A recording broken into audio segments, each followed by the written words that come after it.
बिल्कुल था। देखिए, आपको बता दें कि 24 जून को जो पटना में पहली बैठक इंडी गठबंधन की हुई थी, उसमें नीतीश कुमार की ही वो मेहनत थी। कांग्रेस के साथ कोई जाने को तैयार नहीं थे। इवन ममता बनर्जी से लेकर के जो नवीन पटनायक तक नीतीश कुमार ने दौरा किया था और तमाम नेताओं को अपने साथ लाने की कोशिश की थी। बावजूद इसके इंडी गठबंधन पहली बैठक के बाद से दूसरी बैठक में जब नीतीश कुमार को इग्नोर कर दिया गया था, उसके बाद से ही नीतीश कुमार ने यह मन बना लिया था और मन बनाने की उनकी कवायद शुरू हो गई थी कि उनको इंडी गठबंधन में नहीं रहना है। और आखिरकार उन्होंने ताबूत में अंतिम कील भी ठोक दी और इंडी गठबंधन को बिहार से उन्होंने साफ करने की जो कोशिश है वो पूरी तरह से कामयाब दिखा रहे हैं। लोगों को जलेबी खिला रहे हैं, बच्चों को जलेबी खिला रहे हैं इस समय नीतीश कुमार, और राजनीति की जलेबी भी वो बड़ी अच्छी बनाते हैं। ये जो बदलाव हुआ है, अगर इसकी बात की जाए तो कहीं ना कहीं शीर्ष स्तर पर कोई ना कोई बात जरूर हुई होगी नीतीश कुमार की। आपके सूत्र क्या बता रहे हैं? क्या शीर्ष स्तर पर बीजेपी के केंद्रीय नेतृत्व के साथ में किसी तरीके का कोई संवाद हुआ है, जिस आश्वासन के बाद ये 28 तारीख का फॉर्मूला तय हुआ है? देखिए, जो हमारे सोर्स कह रहे हैं कि नीतीश कुमार और बीजेपी के शीर्ष नेतृत्व के बीच में बात हुई है।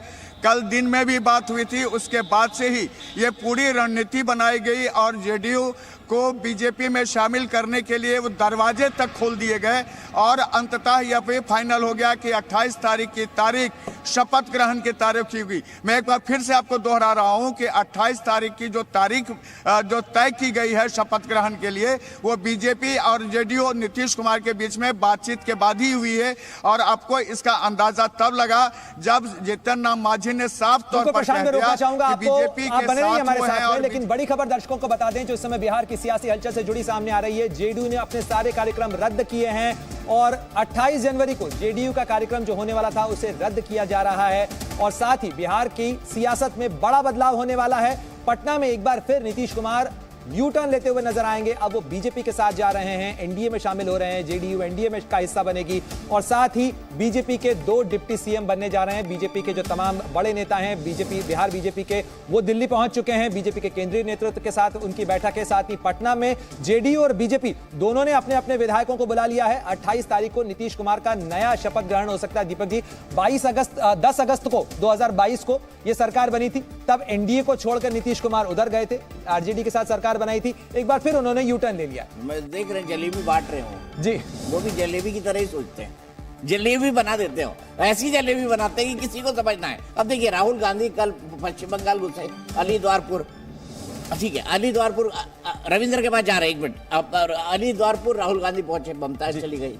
अब बिहार आने वाले 30 तारीख को राहुल गांधी, नीतीश बदल गए। अब मतलब किस तरह से ये जो जी बिल्कुल, रविंद्र की भी प्रतिक्रिया ले लेते हैं दीपक जी। हाँ, रविंद्र जरा ये बताइएगा कि आज बीजेपी की जो बैठक होने वाली है, सूत्रों के हवाले से अब तो खबर ये आ रही है कि अब तो शपथ ग्रहण की तारीख भी तय हो चुकी, यानी निश्चित रूप से दोनों के बीच में, बीजेपी के केंद्रीय नेतृत्व के तौर के बीच में और नीतीश कुमार के बीच में कोई ना कोई डील हो चुकी है, फाइनल हो चुकी है। बीजेपी की तरफ से क्या कुछ कहा जा रहा है इस मामले को लेकर?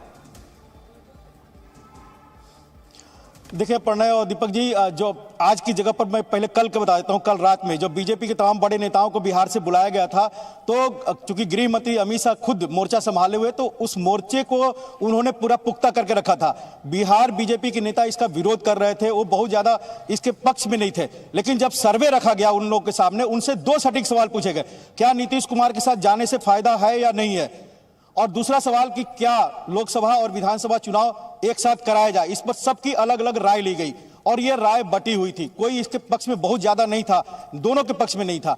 ऐसे में सर्वे रखा गया, वहां पर उन सब के सामने सर्वे रखा गया। जो हमें जानकारी मिल रही है कि अगर हम अकेले चुनाव लड़ते हैं और वो महागठबंधन होता है, तो इसका फायदा बहुत ज्यादा हमें नहीं मिलेगा। जो टारगेट हमारा है 400 प्लस हो या 350 प्लस हो या फिर 40 का जो टारगेट है, यह पूरा नहीं हो रहा है और वोट बैंक भी हमारे पक्ष में उतना नहीं आ रहा है। लेकिन अगर हम नीतीश कुमार के साथ आते हैं तो महादलित, गैर यादव जितने वोट है, गैर मुस्लिम, वो हमारे साथ आ जाएगा।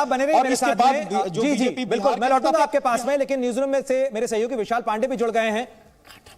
विशाल, जरा ये बताइएगा कि इस समय ये जो तस्वीर सामने आ रही है, इसके अंदर क्या माना जाए कि अगर चुनावी समीकरणों के लिहाज से ही यह फैसला लिया गया है तो कहीं ना कहीं बीजेपी को भी यह लग रहा था कि बिहार जहां 40 लोकसभा की सीटें हैं वहां पर नीतीश के साथ जाना ही फायदे का सौदा है, अगर उसके बिना जाते हैं तो नुकसान हो सकता है। देखिए प्रणय, बिल्कुल, क्योंकि बिहार जैसे राज्य में बीजेपी के सामने बड़ी चुनौती थी और लोकसभा चुनाव के लिए ही बीजेपी अब यहां पर एक बार फिर से नीतीश कुमार को साथ लेने के लिए तैयार दिखाई दे रही है। और सबसे बड़ी बात यहां पर टाइमिंग की है, क्योंकि जब से राहुल गांधी की न्याय यात्रा शुरू हुई है उसी समय मिलिंद देवड़ा कांग्रेस छोड़कर बीजेपी में जाते हैं। उसके बाद जब पश्चिम बंगाल में राहुल गांधी की यात्रा आने वाली होती है तो ममता बनर्जी ऐलान कर देती है कि वो अकेले चुनाव लड़ेंगे। और उसके बाद जब बिहार की तरफ यात्रा राहुल गांधी की आने वाली है उससे पहले अब नीतीश कुमार, जो कि इंडिया गठबंधन के लिए पूरी तरह से प्रयास कर रहे थे, इंडिया गठबंधन को बनाने का, जोड़ने का प्रयास कर रहे थे, अब वही इंडिया गठबंधन से अलग होते हुए दिखाई दे रहे हैं। यानी कि जो इंडिया गठबंधन के प्रमुख घटक दल थे